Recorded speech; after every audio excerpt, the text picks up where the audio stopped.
дар 33 соли замони соҳибистиқлолӣ дар доираи ҳадафҳои муҳими стратегӣ соҳаи саноати ҷумҳурӣ бесобиқа ва ба таври назаррас рушд намуд. Дар ин давра корхонаҳои муосири саноатӣ бо навтарин технология бунёд гардида ҳаҷми истеҳсоли маҳсулоти соҳа ба маротиб афзоиш ёфт. дар соли 1992 ҳамагӣ дар ҷумҳурӣ 1628 корхонаи саноатӣ ба қайд гирифта шуда буд ва ҳоло ин нишондод наздик ба 4000 мерасад.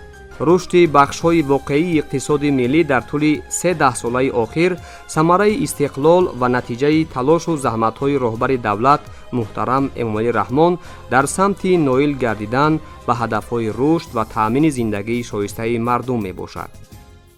иқдом ва ташаббусҳои созанда бунёдкорона ва зиндагисози пешвои муаззами миллат муҳтарам Эмомалӣ Раҳмон ташаббуси воқеъбинона ҳаст ва ин ташаббусҳо боиси он мегардад ки дар оянда кишвари мо ба он ҳадафҳои стратегӣ дар назди худ гузошта шудааст, аз ҷумла саноати босурати кишвар ва дигар ҳадафҳои стратегие ки ҳадафи асосии онҳо беҳтар намудани сифати зиндагии мардум равона шудааст ноил хоҳад гашт. Ин метавонад ба ҳифзи иҷтимоии аҳолии кишвар таъсири ҳалкунанда расонад. Мунтазам таъсиси чунин корхонаҳо имкон фароҳам меорад ки вобастагии кишвари мо аз он молу маҳсулот кор ва хизматрасоние ки имконияти истеҳсоли он дар дохили кишвар вуҷуд дорад коҳиш дода шавад ва ҳамчунин талаботи аҳолии кишвар бо маҳсулоти ки дорои сифати баланд рақобатпазири истеҳсоли ватанӣ таъмин карда шавад. Ин имкон фароҳам меоварад ки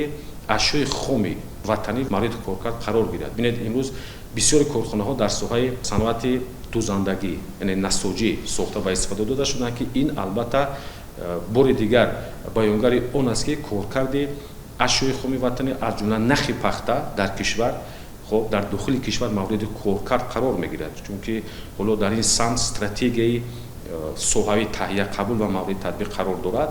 Ин метавонад ба коркарди ҳаҷми бештари ашёи хоми ватани нахи пахта мусоидат кунад. ҳамон ҳадафу афзалиятҳое ки аз ҷониби ҳукумати ҷумҳурӣ барои самти соҳаи саноат равона гардидааст, ин як такони худро барои рушди соҳа оварда расондааст. гуногунсамтии фаъолияти соҳаи саноат ба роҳ монда шудааст. имконият боз ҳам фароҳам меорад ки ҳама он дастгириҳое ки аз ҷониби ҳукумати ҷумҳурӣ шуда истодааст дар самти соҳаи саноат, боз ҳам мо барои таъсиси корхонаҳои нави саноатӣ бо истифода аз технологияҳои нави инноватсионӣ ва ҷорӣ намудани стандартҳои байналмилалӣ, яъне роҳ ёфтан ба бозори ҷаҳонӣ барои мо ҳамаи шароитҳои мусоид фароҳам оварда истодааст. бо назардошти афзалияти соҳа дар рушди бахшҳои иқтисодиву иҷтимоӣ шурӯъ аз соли 2002 то соли 2020 яъне дар 20 соли охир аз маҷмӯи маблағи сармояи мустақим зиёда аз 36 миллиард сомонӣ танҳо барои рушди соҳаи саноат ҷалб гардидааст. дар 5 соли охир дар дохили кишвар ба маблағи умумӣ беш аз 44 миллиард сомонӣ маҳсулоти ивазкунандаи воридот истеҳсол карда шуд ки ин раванд таъсири худро барои коҳиши вобастагии бозори истеъмолӣ аз маҳсулоти воридотӣ гузошт. дар 33 соли истиқлолият ҳаҷми истеҳсоли маҳсулоти соҳаи саноати хӯрокворӣ аз 48.3 миллион сомонӣ соли 1996 ба беш аз 16 миллиард сомонӣ дар соли 2024 расонида шуда шумораи корхонаҳо дар ин давра аз 94 ба 830 корхона баробар гардид. агар маҳсулоти хоми худӣ коркард карда шавад, истифода бурда шавад, фоида якчанд маротиба зиёд мешавад. мо масалан дар ин хусус маҳсулоти хоми зиёд дорем. ҳамаи маҳсулоти соҳаи кишоварзӣ маҳсулоти хом аст ва метавонем ки инҳоро коркард кунем, дар натиҷа маҳсулоти ватанӣ, маҳсулоти саноатӣ баланд мегардад. маҳсулоти хоми кишвар ба намуди хом фурӯхта нашавад. маҳсулоти хом коркард карда шуда ба намуди саноатӣ ба хориҷи кишвар ба фурӯш барояд. ин на танҳо дар як пахта, умуман намудҳои гуногун ҳам саноат, масалан бибинем, масалан имрӯз мо дар Тоҷикистон ангишт قریب 2 میلیون تن زیادتر استحصال میکنیم. ما فقط به نمود محصولات خام بفروشیم. البته در سالهای میانبرده در اونجا کارخانه‌های نو شیمیایی بنیاد می‌یابد که در نتیجه ما محصولات تیار نیست به انگیش سنگ استحصال میکنیم. کشاورزی محصولات زیاد استحصال میکند. محصولات زیاد استحصال کردن کشاورزی پیش از همه باید به صنعت کنونی مبدل گردد. این معنای آن را دارد که همه نمودهای محصولاتی که کشاورزان استحصال میکنند باید کارکرد کرده شود از جهت صنعتی و وقتی که کارکرد کرده می شود ما مثلا محصولات خام نمیفروشیم، محصولات تیار میفروشیم، محصولاتی که از حاصل محصولات کشاورزی محصول استحصالات کشاورزی پیدا شده است. همه آنها زواد و فابریکه ها یا کارخانه های صنعتی ضرور است که آنها را از نو ما کارکرد کرده نه تنها در داخل جمهوری بیرون از آن نیز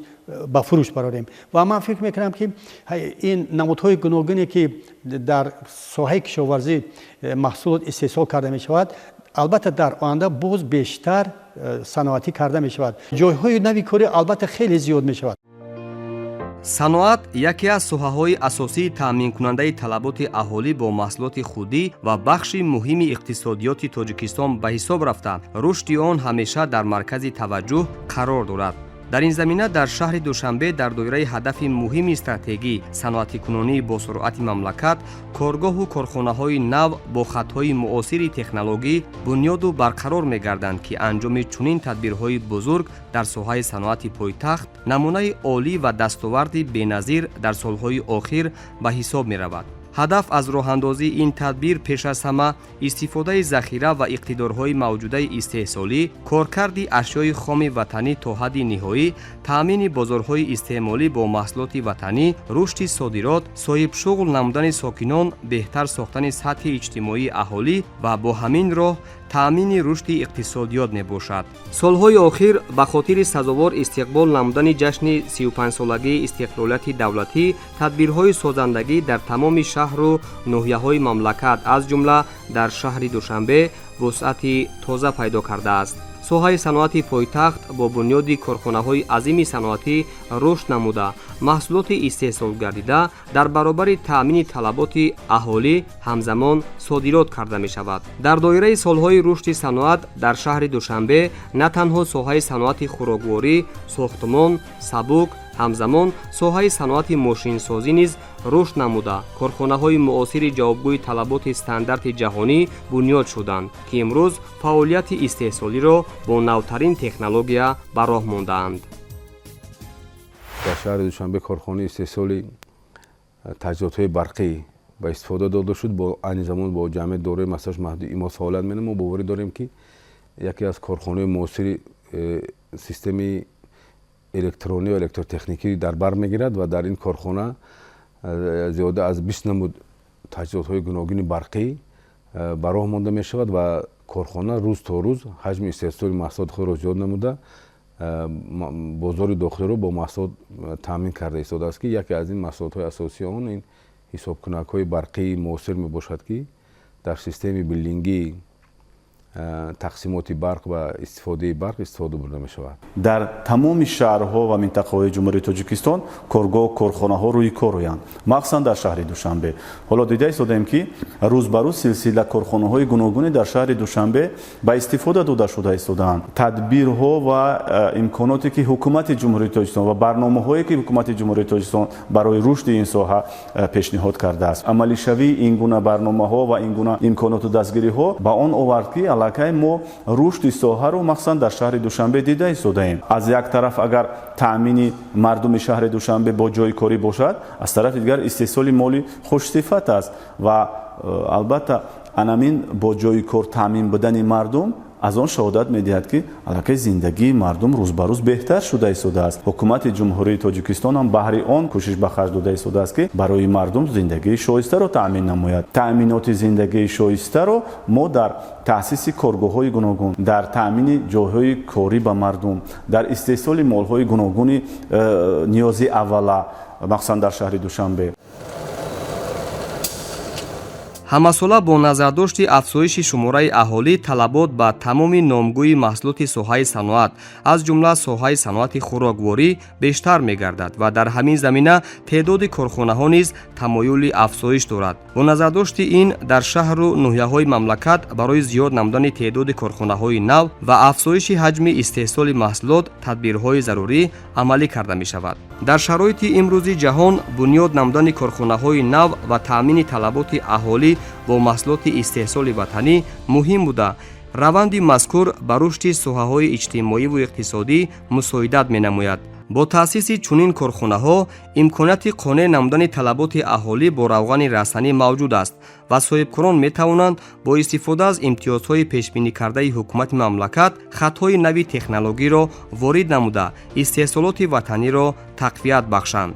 айни замон дар шаҳри душанбе 4 корхонаи истеҳсоли равғани расанӣ ва 5 корхонаи бандубасти чунин маҳсулот фаъолият дорад. корхонаҳое ки ба истеҳсоли равғани растанӣ машғул мебошанд аллакай технологияи нави муосир ворид карда шудааст ки онҳо ин технологияи нави муосир ворид карда шуда метавонанд якчанд намуди ашёи хоми равғани растаниро коркар кунанд аз қабили офтобпараст, зағир, маҳсар, лубё ва дигар намуди маҳсулотҳои ашёи хоми равғандиҳанда ҳастанд ки коркар карда аз он равған истеҳсол мекунанд. дар шаҳри душанбе корхонаи файзи баракат кушода шуд ки он бо технологияи муосири нав яъне муҷаҳҳаз гардонида шудааст. онҳо метавонанд ки тамоми намудҳои ашёи хоме ки барориши равғани онҳо хеле зиёд мебошад аллакай корро сар кард. мо метавонем ки дар оянда яъне ин корхонаи истеҳсолӣ ҷумҳурии тоҷикистонро инчунин шаҳри душанберо бо маводи равғани истеҳсолшуда таъмин намояд. ба ҳамин монанд корхонаҳои дигари навтаъсиси соҳаи саноати хӯроквории шаҳри душанбе бо хатҳои нави технологӣ фаъолият намуда маҳсулоти босифати ватаниро истеҳсол ва пешниҳоди аҳолӣ мегардонанд. саноати хӯроквории шаҳри душанбе агар ба ҳамин раванд рафтан гирад, яъне таъмин кардани иқтидорҳои корхонаҳои саноатиро мо ба ашёи хон таъмин кунем ва корхонаҳои нави истеҳсолӣ агар бунёд кунем, ин барои пешрафти саноати хӯроквории шаҳри душанбе лозим аст ва дар оянда мо метавонем ки на ин ки шаҳри душанбе балки ноҳияҳои тобиаи ҷумҳур ва вилоятҳо ва инчунин содироти маҳсулоти саноати шаҳри душанбе зиёд намоем.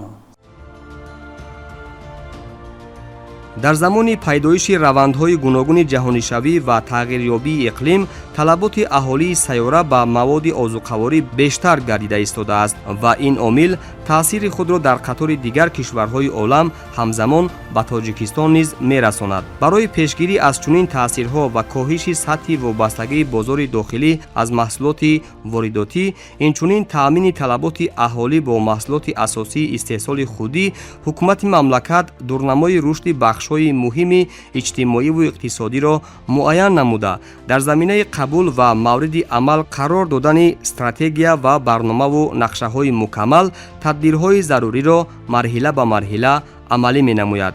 соҳибкорӣ бо назардошти нақши муҳим доштанаш дар ҳалли масъалаҳои иқтисодиву иҷтимоии мамлакат яке аз самтҳои афзалиятноки сиёсати иқтисодии Тоҷикистон муайян гардидааст.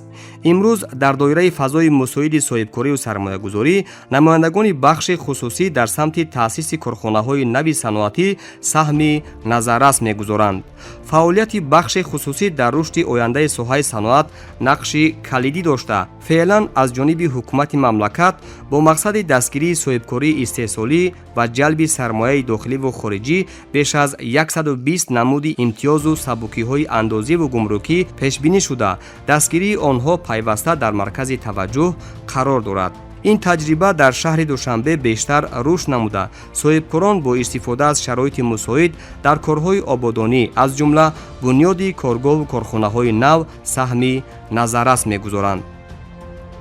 доир ба инфрасохтори рушди соҳаи саноат дар шаҳри душанбе агар назар афканем, бинед дар 5 соли охир, танҳо дар 5 соли охир бо ташаббуси бевоситаи шаҳрдории шаҳри душанбе муҳтарам Рустам Эмомалӣ чандин хоб иқдомҳои нек рӯи кор оварда шуданд ки ба рушди соҳаи саноат таъсири мусбат расонед. аз ҷумла таъсиси минтақаҳои махсуси саноатӣ, ва дастрасӣ ба захираҳои қарзи молиявии имтиёздор махсусан дар заминаи таъсиси фонди дастгири соҳибкории истеҳсолии шаҳри Душанбе, таъсиси бонки саноатию содиротӣ ки инҳо бевосита бо мақсади дастгирии ҳарчи бештари соҳибкории истеҳсолӣ хусусан дар соҳаи саноат фаъолияткунанда пешбинӣ шудааст. Ва имрӯз соҳибкорони мо аз ин иқдомҳое ки имрӯз дар кишвар ҳамчун инфрасохтори дастгирии соҳа ба ҳисоб мераванд васеъ истифода бурда истоданд ва саҳми худро дар рушди кишвар махсусан дар самти таъмини рушди соҳаи саноат гузошта истоданд. шурӯъ аз соли 2017 дар доираи ҳадафҳои муҳими стратегӣ дар қатори дигар бахшҳои муҳими иқтисодӣ ҳамзамон ба рушди соҳаи саноати шаҳри Душанбе ва таъсиси корхонаҳои нав иқдом пеш гирифта шуд ва бо ин мақсад дар ҳудуди ноҳияи Шоҳмансури пойтахт минтақаи саноатӣ таъсис ёфт ки дар он бо ҷалби соҳибкорони ватанӣ коргоҳу корхонаҳои нав бунёд гардиданд. дар пойтахт дар доираи ҳадафи чоруми стратегӣ саноатикунонии босуръат ва солҳои 2022-2026 солҳои рушди саноат ба масъалаи тавлиди маҳсулоти босифат бо истифода аз технологияи муосир зиёд намудани номгӯи маҳсулоти содиротӣ тавассути бунёди корхонаҳои нав коркарди ашёи хоми ватанӣ то маҳсулоти ниҳоӣ ва бо ҷойи кор таъмин намудани сокинон тадбирҳои бузург амалӣ гардид ва дар оянда ҳам ин раванд идома дода мешавад. ҳоло дар шаҳри Душанбе наздики 800 коргоҳу корхонаи саноатӣ фаъолияти истеҳсолӣ доранд ва нақши онҳо дар рушди иқтисоди миллӣ ва қонеъ сохтани талаботи аҳолӣ бо маҳсулоти ватанӣ назаррасанд. дар кишвар бахусус дар шаҳри Душанбе корхонаҳои зиёди саноатӣ таъсис дода шуданд ва дар заминаи он яъне ки имкон фароҳам овард ки ҳаҷми истеҳсоли маҳсулоти саноатӣ дар шаҳри Душанбе мунтазам тамоил ба афзоиш биёбад. танҳо дар соли 2022 ҳаҷми умумии истеҳсоли маҳсулоти саноатӣ дар шаҳри Душанбе ба 3.6 миллиард сомонӣ баробар гардидааст ки ин дар қиёс бо соли 2018 беш аз 33% зиёд аст. аҳамияти таъсиси чунин корхонаҳо пеш аз ҳама дар он аст ки ин корхонаҳо дар таъсиси ҷойҳои нави корӣ ба шуғл фаро гирифтани аҳолии қувваи қобили меҳнат, афзоиши ҳаҷми истеҳсоли маҳсулоти ба содирот нигаронидашуда ва воридот ивазкунанда, дарёфти бозорҳои нав, васеъ ба роҳ мондани коркарди ашёи хоми ватанӣ то ҳадди ниҳоӣ, маҳсулоти ниҳоӣ дорои арзиши баланди илова шуда, афзоиши номгӯи маҳсулоти саноатӣ ва ҳамзамон баланд бардоштани потенсиали содиротии кишвар дар бозорҳои ҷаҳонӣ мебошад ки ҳамчун як ҳадафҳои стратегӣ маҳсуб меёбад. таъмини рушди иқтисоди миллӣ хусусан дар раванди зудтағйирёбандаи ҷаҳони муосир шиддат гирифтани рақобати тиҷоративу иқтисодӣ ва истеҳсолӣ байни кишварҳои аз лиҳози иқтисодӣ пешрафта дар баробари дигар соҳаҳо аз бисёр ҷиҳат ба рушду тараққиёти соҳаи саноат вобаста мебошад. яъне дар шароити иқтисоди бозорӣ барои таъмини рушди иқтисодии ҳар як кишвар тамоми соҳаҳои иқтисоди миллӣ муҳиманд, аммо асос ва пояи онро соҳаи саноат ташкил медиҳад. дар давоми 6 соли охир бо бунёду барқарор гардидани корхонаҳои нав дар баробари истеҳсолу таъмини талаботи аҳолӣ ҳамзамон нишондиҳандаҳои содиротӣ низ афзоиш дода шуд. аз соли 2017 то соли 2022 дар ҳаҷми 372 миллион сомонӣ маҳсулоти корхонаҳои саноатии шаҳри Душанбе содирот гардид ва аз рӯи динамикаи нишондиҳандаҳои оморӣ сол то сол ин рақам зиёд гардида истодааст. ҳамзамон қобили қайд аст ки дар солҳои 2017-2022 дар маҷмӯъ 235 корхонаи нави саноатӣ бо таъсиси 3628 ҷойи нави корӣ ба фаъолият оғоз намуданд.